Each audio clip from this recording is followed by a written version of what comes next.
Assalamualaikum warahmatullahi wabarakatuh. Sebelumnya, perkenalkan, saya Vanessa Azahra dari kelas 63 2D 26 dengan NIM 63251531. Saya di sini ingin mempresentasikan atau sharing opini saya tentang korupsi, bahwa bagaimana korupsi itu bukan hanya soal jabatan. Kalau dengar kata korupsi, kita pasti mikirnya langsung ke pejabat, miliaran, triliunan, atau mungkin ratusan juta gitu. Padahal korupsi bukan hanya soal jabatan atau kedudukan. Jadi orang yang tidak punya jabatan pun bisa melakukan korupsi. Siapapun bisa melakukan korupsi, entah kita sebagai mahasiswa, kita sebagai pengguna jalan, kita sebagai karyawan biasa, kita tentu punya potensi untuk melakukan korupsi. Karena korupsi sendiri berawal dari karakter dan kebiasaan kecil sehari-hari yang kita lakukan. Dan pastinya setiap individu memiliki potensi untuk melakukan korupsi. Arti dari korupsi. Korupsi sendiri berasal dari bahasa Latin, yaitu corruptio atau corruptus, yang artinya busuk, rusak, menyogok, dan memutarbalikkan.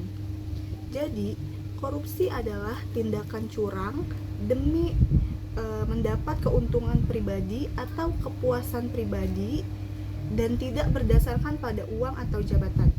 Jadi, apapun yang kita lakukan, apapun hal curang yang kita lakukan untuk mendapatkan hal pribadi, untuk mendapatkan keinginan pribadi, untuk mendapatkan keuntungan pribadi, walaupun konteksnya bukan dengan uang atau bukan dalam konteks uang, kalau kita curang, itu namanya tetap korupsi.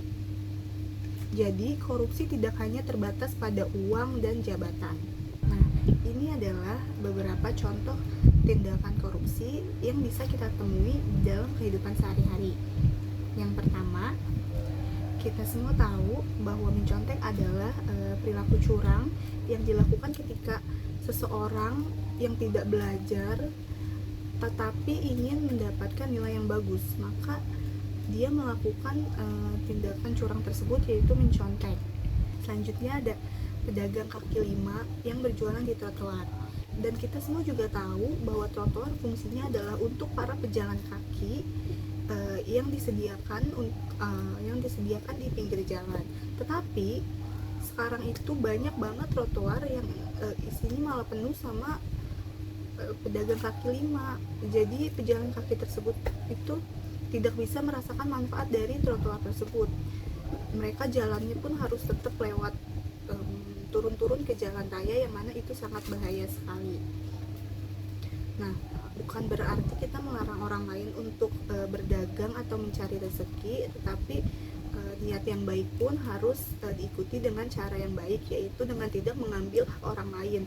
Dalam konteks ini berarti jika ada pedagang kaki yang berjualan di trotoar, berarti sama saja pedagang tersebut mengambil hak para pejalan kaki. Selanjutnya ada menggunakan fasilitas kantor untuk kepentingan pribadi. Untuk konteks ini, kalau kita menggunakan fasilitas kantor seperti kendaraan, mobil atau motor, dalam konteksnya kita izin ke atasan atau ke pihak kantor, kita ada izin, itu boleh-boleh saja dan nggak apa-apa. Tapi kalau kita memakainya diem-diem untuk kepentingan pribadi kita, itu namanya adalah korupsi.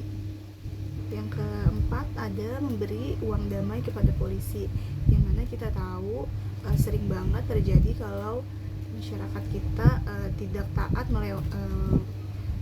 pada aturan lalu lintas yang ada, maka sanksinya adalah dengan kena tilang. Tapi udahlah, kita melanggar aturan lalu lintas, dan kita juga tetap nggak mau ikut aturan proses tilang. Jadi kita memberi uang damai kepada polisi tersebut, dan itu tidak boleh karena itu juga merupakan tindakan korupsi. Walaupun mungkin polisinya ada yang minta gitu ya. Nah, tapi kita harus tanamin juga dalam diri kita kalau nggak boleh, hal itu tuh nggak boleh dilakukan. Lebih baik kita ikutin aja aturan yang seharusnya seperti apa proses tilangnya. Jangan memberi uang damai kepada polisi atau siapapun gitu. Korupsi itu soal mentalitas. Perbedaannya hanya pada skala. Jika pejabat mengambil uang ratusan juta, miliaran, atau bahkan triliunan, maka kita sebagai rakyat kecil mungkin cuma 20.000 lah, 50.000 lah, 100.000, atau bahkan bukan soal uang, tapi juga hal-hal lain yang kita ambil dari hak orang lain demi keuntungan pribadi kita. Jadi karena mindsetnya itu sama, curang demi mendapatkan keuntungan pribadi.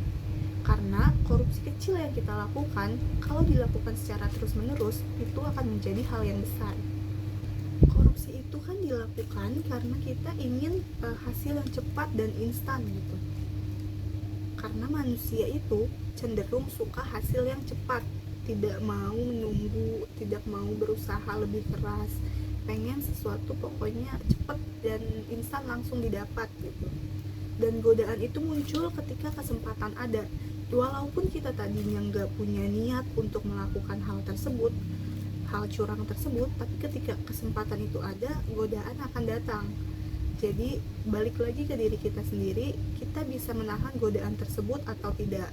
Misal tadinya kita tidak ingin menerobos jalur bus, kita pengen lewat jalan yang biasa aja, tapi kita punya kesempatan, kita melihat jalur bus kosong tuh, lewat situ aja kali ya biar cepet.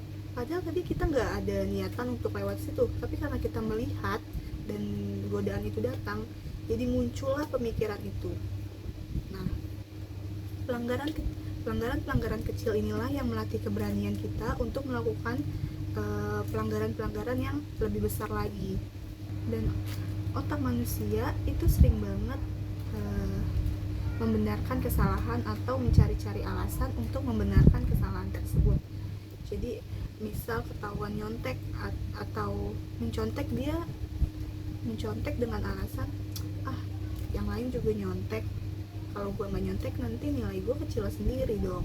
Atau juga mengambil uang kantor karena merasa kerjaan gue banyak, gaji gue kecil, ambil bos juga nggak tahu gitu. Atau juga melakukan tindakan curang seperti misalnya joki tugas, kayak ya udahlah joki aja biar cepet gitu. Kan itu curang karena tugas tersebut bukanlah kita yang ngerjain, bukan hasil dari usaha sendiri gitu. Dan semakin sering dilakukan, rasa bersalah dalam diri kita karena melakukan hal curang tersebut akan semakin hilang. Salah satu penyebab korupsi adalah pengaruh lingkungan. Lingkungan yang buruk menyebabkan kecurangan terasa normal, atau lingkungan yang salah bisa saja menormalisasi kecurangan yang terjadi. Takut dianggap suci atau tidak kompak. Tekanan sosial yang membuat orang lain jadi ikut-ikutan, dan juga budaya curang dapat menular. Jadi kalau kita dalam satu circle pertemanan, yang lainnya nyontek tapi yang sendiri nggak nyontek gitu, pasti nanti udahlah nyontek aja, kenapa sih so suci banget gitu, nggak kompak loh, jadi kan kita sama-sama nilainya bagus sama-sama, padahal itu hasil curang, hasil mencontek. Nah, tekanan-tekanan itulah yang mempengaruhi orang lain untuk ikut-ikutan. Jadi budaya curang itu pasti dapat menular. Jadi kita harus pintar-pintar untuk memilih lingkungan yang baik dan membawa pengaruh baik juga di hidup kita. Dari hal kecil menjadi besar. Korupsi besar tidak terjadi secara tiba-tiba. Jadi mungkin gak langsung pejabat-pejabat yang kita tahu melakukan korupsi juga mungkin gak langsung ngambil miliaran, gak langsung ngambil triliunan, tapi bertahap dari hal-hal kecil. Mungkin dari 50.000, 100.000, 100 juta, 500 juta, sampai 1 miliar gitu. Jadi semua dimulai dari kebiasaan-kebiasaan kecil yang dianggap sepele. Dan setiap hal curang tersebut berhasil, itu akan mengurangi rasa takut kita. Yang kemarin juga nggak ketahuan, ambil lagi lah lebih gede gitu. Jadi lama-lama pelanggaran itu akan menjadi kebiasaan dan kita akan menormalisasi hal tersebut. Jadi solusinya adalah dengan menanamkan nilai kejujuran itu pada diri kita sendiri. Jangan menganggap hal curang sebagai hal yang biasa. Tanamkan dalam diri bahwa jujur itu hal yang keren, dan berikan contoh yang baik juga kepada teman-teman atau siapapun agar mereka juga menghindari hal tersebut dan yakin kalau hasil dari usaha sendiri akan jauh lebih bermakna. Nah, kesimpulannya adalah bahwa setiap orang memiliki potensi untuk melakukan korupsi, dan korupsi dimulai dari tindakan kecil yang ada dalam kehidupan kita sehari-hari, dan pencegahannya dimulai dari diri kita sendiri. Jadi untuk melawan korupsi berarti kita adalah memilih jujur dalam keadaan apapun. Walaupun kita punya kesempatan untuk melakukan korupsi, tapi kalau kita punya pendirian yang kuat untuk tidak melakukan korupsi, maka kita tidak akan tergoda untuk melakukan tindakan curang tersebut. Sekian dari saya. Mohon maaf bila ada kekurangannya. Assalamualaikum warahmatullahi wabarakatuh.